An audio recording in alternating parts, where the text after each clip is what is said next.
രാഹുൽ മാങ്കൂട്ടത്തിൽ കുറച്ചുകാലം ഒളിവിലാണെങ്കിൽ പോലും ഇപ്പൊ വളരെ കോൺഫിഡന്റ് ആയിട്ട് ക്ഷേത്ര ദർശനമൊക്കെ നടത്തി ഇങ്ങനെ പോകുന്നുണ്ട്. മാങ്കൂട്ടത്തിലെ കേസ് ശരിക്കും വിത്ത്സ്റ്റാൻഡ് ചെയ്യും? കുറ്റാരോപിതർ എന്ന് പറയുന്ന വ്യക്തികൾ ആദ്യം പോകുന്നത് ജഡ്ജി അമ്മാവിന്റെ അടുത്തോട്ടാണ്. പുള്ളി ജഡ്ജി അമ്മാവിന്റെ അടുത്ത് പോയിട്ടുണ്ടായിരുന്നു കഴിഞ്ഞ ദിവസം. ഈ കേസ് പെർഫെക്റ്റ് ആയിട്ട് പറഞ്ഞു കഴിഞ്ഞാൽ ദുർബലപ്പെട്ടു എന്ന് തന്നെ വേണം പറയാൻ. പക്ഷേ ഇദ്ദേഹത്തിനെതിരെയുള്ള കേസ് എന്ന് പറഞ്ഞാൽ നിർബന്ധിച്ച് ഗർഭചിത്രം നടത്തി എന്നുള്ളതാണ്. ഇലക്ഷൻ വന്നപ്പോൾ മാത്രം വന്നൊരു പരാതി എന്നൊരു ആക്ഷേപം കൂടി ഈ കേസിലുണ്ട്. പക്ഷേ ഇലക്ഷന് മുന്നേയും ആളുകൾ ഈ രാഹുലിനെതിരെയുള്ള പരാതി മുന്നോട്ട് വന്നിട്ടുണ്ടായിരുന്നു. രാഹുൽ മാങ്കൂട്ടത്തിലെ ആളുകൾ എന്നാണ് അറിഞ്ഞു തുടങ്ങിയത്? ഈ മാധ്യമത്തിലൂടെയല്ലേ അറിഞ്ഞു തുടങ്ങിയത്. ഒരു സൈഡ് ഞാൻ മേരിക്കുട്ടി പോലുള്ള സിനിമകൾ വരുന്നുണ്ട്, അപ്പം മറ്റു സൈഡിൽ മൈക്ക് പോലുള്ള അല്ലെ ഒരു ജാതി ജാതകം പോലുള്ള സിനിമകൾ വരുന്നുണ്ട്. മേരിക്കുട്ടി പോലെ വളരെ പ്രോഗ്രസീവായിട്ടുള്ള സിനിമകൾ ഈ സമൂഹത്തിന് വളരെ പോസിറ്റീവായിട്ടുള്ള മാറ്റങ്ങൾ ഉണ്ടാക്കുക തന്നെ ചെയ്തിട്ടുണ്ട്. മൈക്ക് പോലുള്ള സിനിമകൾ ആ ഉണ്ടാക്കിയ പോസിറ്റിവിറ്റി ഇല്ലാതാക്കുകയാണ് ചെയ്തത്. അപ്പോൾ ചില ആളുകൾ പറയും സിനിമയായി മാത്രം കണ്ടുകൂടെ. അതുകൊണ്ടാണ് ചില ഘട്ടങ്ങളിൽ സിനിമയായി കാണാതെ എന്താ പറയുക ബോയ്ക്കോട്ടിലേക്ക് പോകുന്നത്. ശരിക്കും നമ്മളൊരു കുടുംബത്തിൽ നമ്മളെ ഒരു കുഞ്ഞ് ഈ ഒരു തേർഡ് ജെൻഡറിൽ പെട്ട ഒരാളാണ് നമ്മൾ മനസ്സിലാക്കുകയാണെങ്കിൽ ആ കുഞ്ഞിനെ നമ്മൾ എങ്ങനെ സ്വീകരിക്കും? ഒരു NDPS കേസിലെ പ്രതിനെ അമ്മമാർക്ക് അംഗീകരിക്കാൻ പറ്റും, അല്ലെങ്കിൽ സ്ത്രീപീഡന കേസിലെ എന്താ പറയുക പ്രതിനെ അമ്മമാർ അംഗീകരിക്കുന്നുണ്ട്. അവരെ അംഗീകരിക്കാൻ പറ്റുമെങ്കിൽ എന്തുകൊണ്ട് LGBT വിഭാഗത്തിൽപ്പെട്ട ഒരു കുട്ടീനെ അംഗീകരിക്കുന്നില്ല?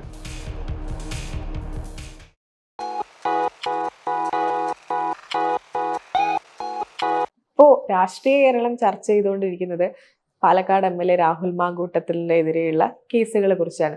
രാഹുൽ മാങ്കൂട്ടത്തിൽ കുറച്ചുകാലം ഒളിവിലാണെങ്കിൽ പോലും ഇപ്പൊ വളരെ കോൺഫിഡന്റ് ആയിട്ട് ക്ഷേത്ര ദർശനമൊക്കെ നടത്തി ഇങ്ങനെ പോകുന്നുണ്ട്. മാങ്കൂട്ടത്തിലെ കേസ് ശരിക്കും വിത്ത്സ്റ്റാൻഡ് ചെയ്യും? അതായത് എങ്ങനെ അത് എന്താ അത് ഈ ഒരു ചോദ്യം കേട്ടപ്പോൾ ആദ്യം തന്നെ ചിരിക്കാൻ കാര്യം വേറെ ഒന്നുമല്ല. ഈ കുറ്റാരോപിതർ എന്ന് പറയുന്ന വ്യക്തികൾ ആദ്യം പോകുന്നത് ജഡ്ജി അമ്മാവിന്റെ അടുത്തോട്ടാണ്. പുള്ളി ജഡ്ജി അമ്മാവിന്റെ അടുത്ത് പോയിട്ടുണ്ടായിരുന്നു കഴിഞ്ഞ ദിവസം. അത് ആലോചിച്ചിട്ട് ചിരിച്ചതാണ്, അല്ലാതെ കേസിനെ ബന്ധപ്പെട്ട് ചിരിച്ചതല്ല.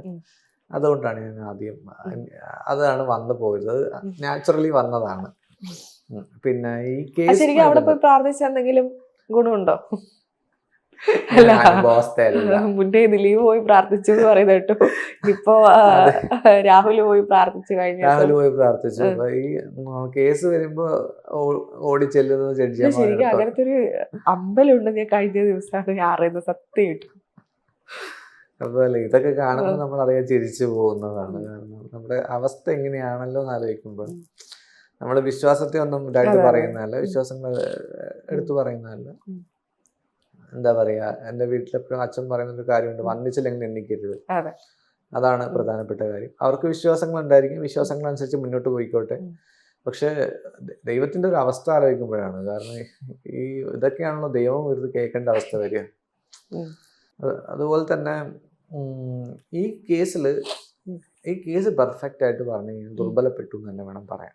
ദുർബലപ്പെട്ടു. പക്ഷേ രണ്ട് പരാതികളാണല്ലോ ഇയാൾക്കെതിരെ. രണ്ട് പരാതികളാണ് വന്നതെങ്കിലും ഒന്നാമത്തെ പരാതിയിൽ ആന്റിസിപ്പേറ്ററി ബെയിൽ ഡിനേ ചെയ്ത ജഡ്ജി തന്നെയാണ് രണ്ടാമത്തെ പരാതിയിൽ ആന്റിസിപ്പേറ്ററി ബെയിൽ അലൗ ചെയ്തത്. അപ്പോൾ അത് നമ്മൾ മനസ്സിലാക്കുക. അപ്പോൾ ഒന്നാമത്തെ കാര്യം, ഉഭയസമ്മത പ്രകാരമുള്ളത് എന്ന രീതിയിൽ വന്നു കഴിഞ്ഞാൽ ഇന്ത്യയിൽ it's not amount to rape. നമ്മുടെ നിയമപ്രകാരത്തിൽ റേപ്പ് അല്ല, റേപ്പ് സ്റ്റാൻഡ് ചെയ്യില്ല എന്നുള്ളത് ആദ്യത്തെ ജഡ്ജ്മെന്റിൽ തന്നെ വ്യക്തമായി പറയുന്നുണ്ട്. അത് പിന്നെയുള്ളത് MTP ആണ്, മെഡിക്കൽ ടെർമിനേഷൻ ഓഫ് പ്രഗ്നൻസി. പക്ഷേ ഇദ്ദേഹത്തിനെതിരെയുള്ള കേസ് എന്ന് പറഞ്ഞാൽ നിർബന്ധിച്ച് ഗർഭചിത്രം നടത്തി എന്നുള്ളതാണ്. അത് ട്രയലിൽ പ്രൂവ് ചെയ്യേണ്ട കാര്യമാണ്. അത് പ്രൂവ് ചെയ്യേണ്ടത് at the time of trial ആണ്. അതിൽ കുറെ പ്രൊസീജിയേഴ്സ് ഇനി ബാക്കിയുണ്ട്. എന്തായാലും ഈ FIR ഒന്നും കോഷ് ചെയ്ത് കളയാൻ പറ്റില്ല. അത് തീർച്ചയായിട്ടും അതൊന്നും FIR കോഷ് ചെയ്ത് കളയുമ്പോൾ അതിന് അത്ര മെറിറ്റൊന്നും ഇല്ല.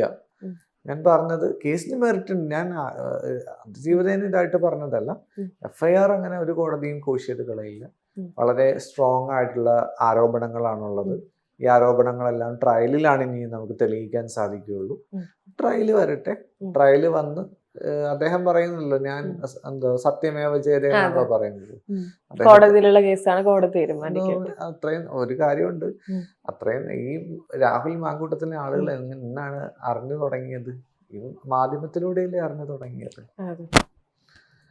ഞാൻ ആദ്യം അദ്ദേഹത്തിന് എന്താ ശ്രദ്ധിക്കുന്നത്, മാധ്യമത്തിൽ വന്ന് മാധ്യമ ചർച്ചകളിൽ പങ്കെടുക്കുന്ന ഏറ്റവും എനർജറ്റിക് ആയിട്ടുള്ള ഒരു ചെറുപ്പക്കാരൻ എന്ന നിലയിലാണ് ഞാൻ അദ്ദേഹത്തെ നോക്കിക്കണ്ടത്.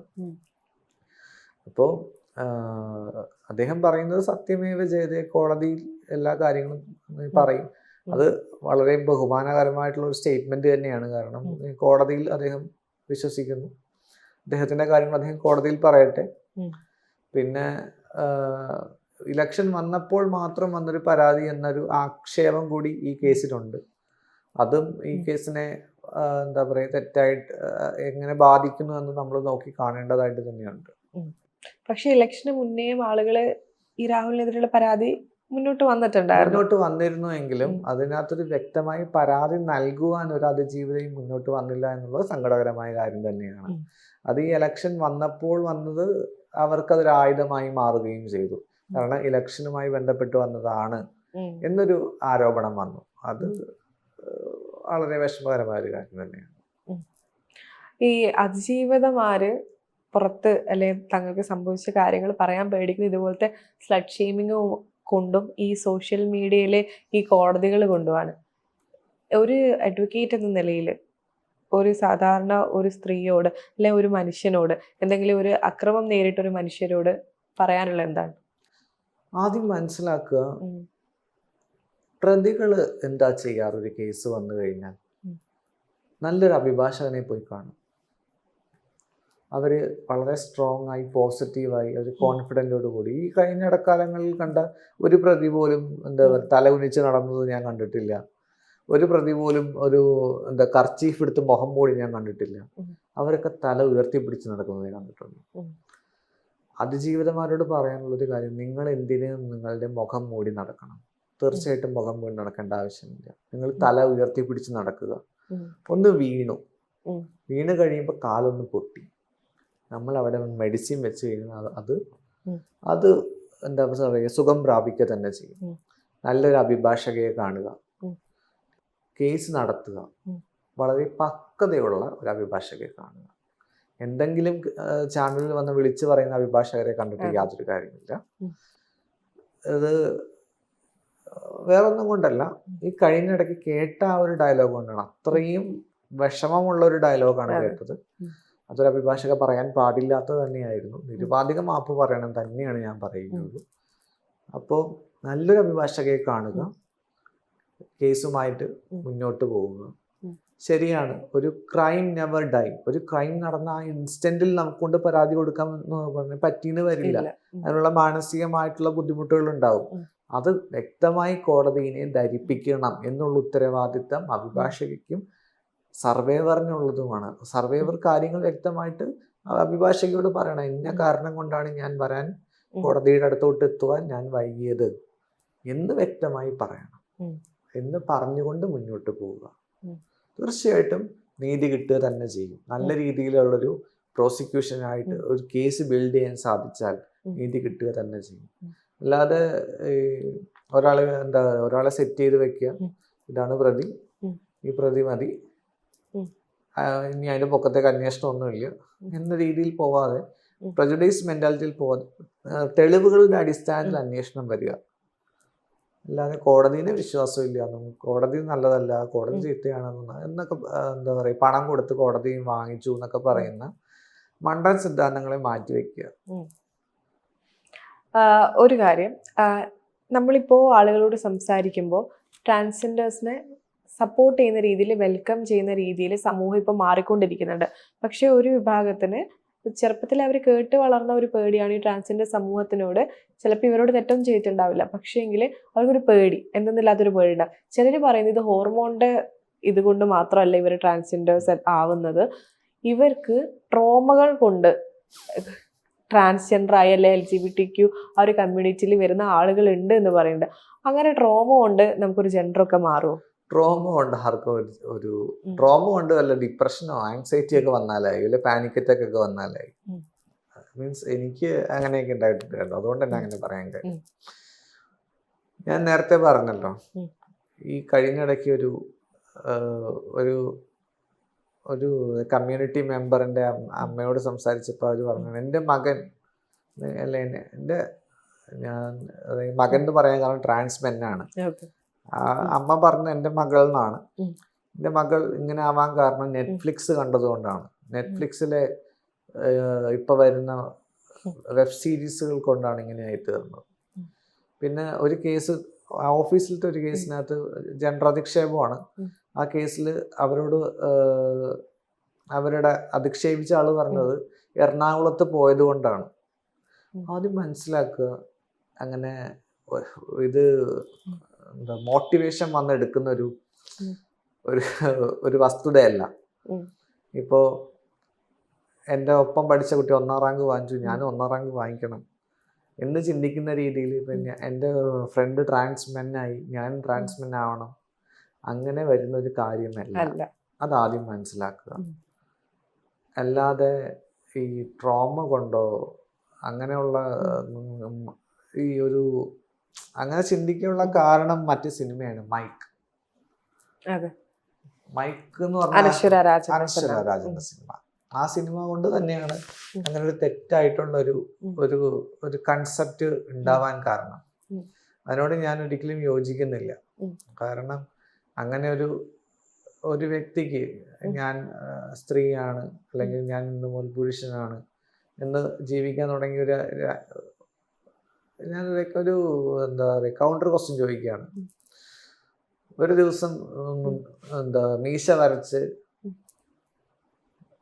മുണ്ടും ഷർട്ടും ഇട്ട് എത്ര നേരം നടക്കാൻ പറ്റും? ശരി, എത്ര നേരം നടക്കാൻ പറ്റും?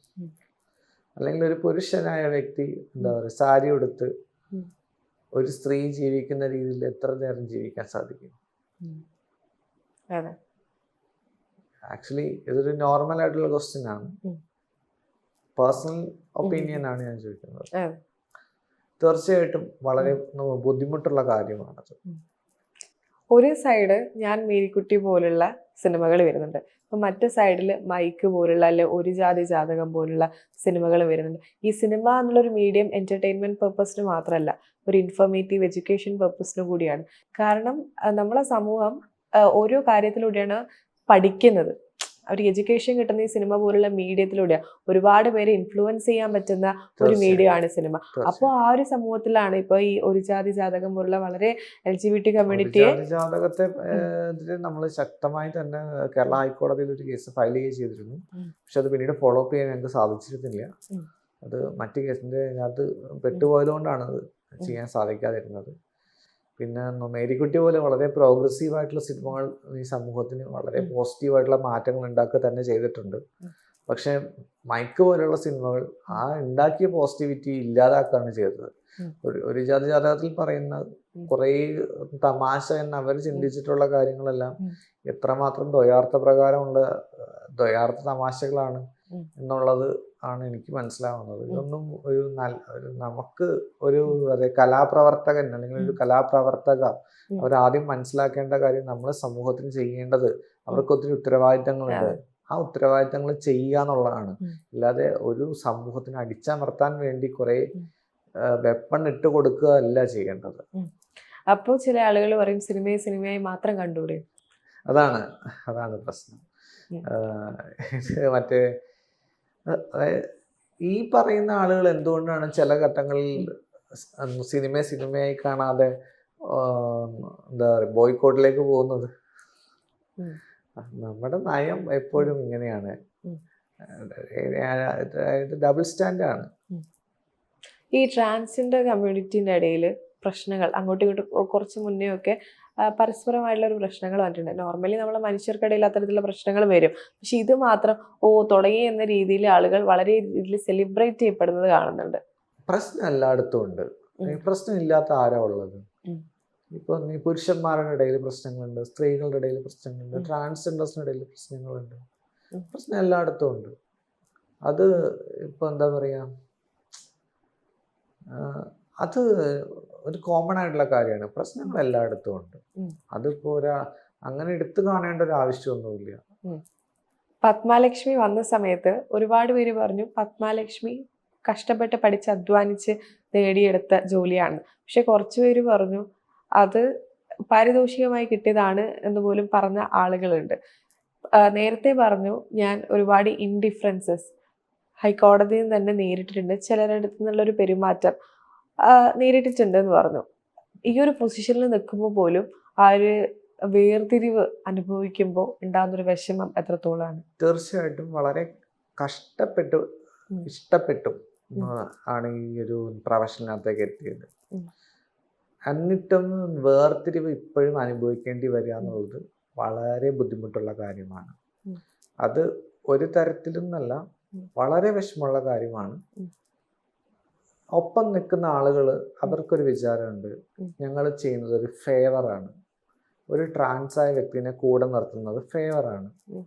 സുപ്രീം കോടതി എനിക്ക് സുപ്രീം കോടതി പ്രാക്ടീസ് വേണം എന്നുള്ളത് എൻ്റെ വലിയൊരു ആഗ്രഹമാണ്.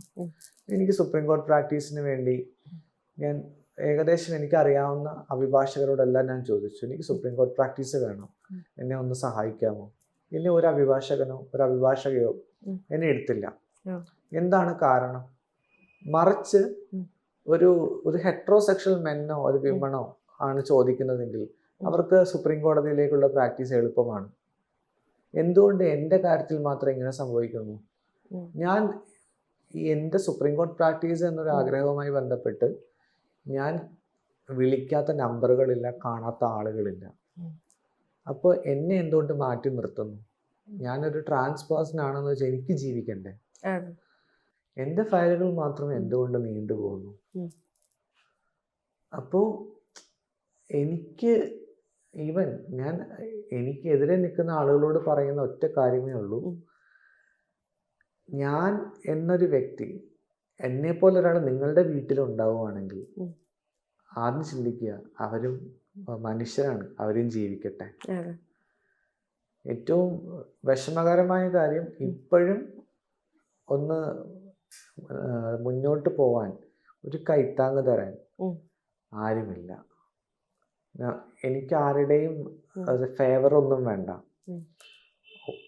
ഒപ്പം നിർത്തുന്ന, അതായത് ഈവൻ ഒന്ന് കൂടെ നിന്ന് സംസാരിക്കുന്ന സുഹൃത്ത് വരെ ചിലപ്പോൾ ഒരു 5 മിനിറ്റ് കഴിഞ്ഞാൽ പറയുന്നത്, ഞങ്ങളൊക്കെ നിന്നെ കൂടെ നടത്തുന്നില്ലേ, അത് എൻ്റെ ഒരു ഔദാര്യമല്ലേ എന്നാണ്. അപ്പോൾ അത്തരം ഔദാര്യങ്ങളൊന്നും എനിക്ക് താല്പര്യമില്ല, എനിക്ക് അതിൻ്റെ ആവശ്യമില്ല. എനിക്ക് ഫ്രണ്ട് ഇല്ല എന്ന് തന്നെ ഞാൻ അതുകൊണ്ട് ധൈര്യമായിട്ട് പറയാം. അങ്ങനെ ആരുടെ ഔദാര്യത്തിൽ ഞാൻ ജീവിക്കാൻ ആഗ്രഹിക്കുന്നില്ല. പിന്നെ ഞാൻ എടുത്ത് പറഞ്ഞല്ലോ, ഇവിടെ കേരള ഹൈക്കോടതിയിൽ പ്രാക്ടീസ് ചെയ്യാനുള്ളൊരു സീനിയർ അന്വേഷിച്ച് ഞാൻ ഒത്തിരി നടന്നതാണ്. ആദ്യം കിട്ടിയ സീനിയർ പറഞ്ഞു, ഞാൻ സെലിബ്രിറ്റിയാണ്, അതുകൊണ്ട് ഈ ഓഫീസിൽ പറ്റില്ല എന്ന് പറഞ്ഞു. ഞാൻ ചെയ്തു തന്നെ മൊത്തം ഔദാര്യമാണെന്ന് പറഞ്ഞു. അത് ആദ്യത്തെ സീനിയർ പറഞ്ഞത്. രണ്ടാമത്തെ സീനിയർ എന്നോട് പറഞ്ഞത്, ട്രാൻസ്ജെൻഡറിന് നല്ലോണം കാശ് കിട്ടും. എന്താന്ന് മനസ്സിലായല്ലോ, നല്ലോണം കാശ് ഉണ്ടാക്കുന്ന അതൊക്കെ അറിയാലോ, അതുകൊണ്ട് ഞങ്ങളായിട്ട് കാശ് തരേണ്ട കാര്യമില്ല എന്ന് രണ്ടാമത്തെ സീനിയർ പറഞ്ഞു. മൂന്നാമത്തെ സീനിയർ ഒരു ദിവസം രാവിലെ വന്നപ്പോഴത്തേക്കും ഓഫീസും പൂട്ടി പോയി കളഞ്ഞു. ഇത്രയൊക്കെ അധിക്ഷേപങ്ങൾ ഒരു വ്യക്തിക്ക് ഏൽക്കേണ്ടി വരിക എന്ന് പറഞ്ഞത് ഇച്ചിരി ബുദ്ധിമുട്ടുള്ള കാര്യം തന്നെയാണ്. അപ്പോൾ അങ്ങനെ ഒരു സീനിയർ ഇല്ലാത്തൊരവസ്ഥ വന്നപ്പോൾ ഒറ്റയ്ക്ക് പ്രാക്ടീസ് ചെയ്യാൻ ആരംഭിച്ചു. ഒറ്റയ്ക്ക് ഇവിടെ ക്രിമിനൽ കേസ് നടത്തി. ഏറ്റവും എനിക്ക് അഭിമാനത്തോടു കൂടി പറയാം, എനിക്ക് കൺവിക്റ്റഡ് റേറ്റ് ഇല്ല, അക്വിറ്റലാണുള്ളത്. എനിക്ക് അഭിമാനത്തോടു കൂടി തന്നെ പറയാൻ സാധിക്കും. അപ്പോൾ അതായത് വിജയിച്ച കേസുകൾ 2 എനിക്കുള്ളത്, എനിക്ക് പരാജയപ്പെട്ട കേസുകളില്ല. അപ്പോൾ ആ കാര്യത്തിനകത്ത് എനിക്ക് അഭിമാനത്തോടു കൂടി തന്നെ മുന്നോട്ട് പോകാൻ പറ്റും. സോ അതായത് കൂടെ നിർത്തുക, എന്നെ ഒരു അഭിഭാഷകന് സഹായിക്കുന്നില്ല എന്നല്ല ഞാൻ പറഞ്ഞത്. എന്നെ ഒരു ജൂനിയർ ആയിട്ട് കൺസിഡർ ചെയ്ത ഒരു ഓഫീസിൽ പോലും എന്നെ നിർത്താൻ ഒരു അഭിഭാഷകനും തയ്യാറായിട്ടില്ല.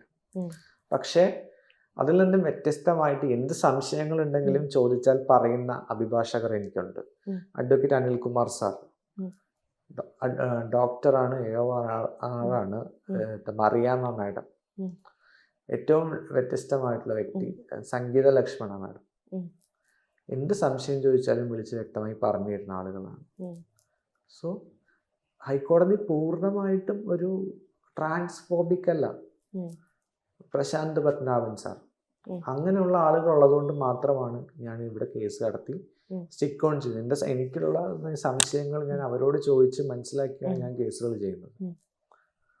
അപ്പോൾ എനിക്ക് ഒരു എന്താ പറയുക സീനിയർ ഇല്ല എന്നുള്ളത് അത് എനിക്ക് മാത്രമുള്ള വിഷമമാണ്. അപ്പോൾ അതിന് ഞാൻ ഓവർകം ചെയ്യുന്നത് ഈ നല്ല അഭിഭാഷകരിലൂടെയാണ്. സീനിയറെ എല്ലാവർക്കും ഒരു ആഗ്രഹം ഉണ്ടാവും, ഒരു സീനിയർ ഉണ്ടാവും, അങ്ങനെ മുന്നോട്ട് പോകണം എന്നൊക്കെ ആഗ്രഹം ഉണ്ടാവുമായിരുന്നു. പക്ഷെ ജീവിച്ചല്ലേ പറ്റൂ. ഞാൻ മുന്നോട്ട് പോയി 50-ലധികം കേസുകൾ ക്രിമിനൽ മാത്രം നടത്തി, 50-ലധികം കേസുകൾ നടത്തി. കാരണം ഇത്രയേ ആയിട്ടുള്ളൂ, 3 കൊല്ലമേ ആയിട്ടുള്ളൂ. 3 കൊല്ലത്തിൽ 50-ലധികം കേസുകൾ നടത്താൻ പറ്റിയത് വലിയ കാര്യമായിട്ട് ഞാൻ കാണുന്നു. അതിനകത്ത് തോറ്റ കേസുകളില്ല, ജയിച്ച കേസുകളാണുള്ളത്. സന്തോഷമുള്ള കാര്യം തന്നെ.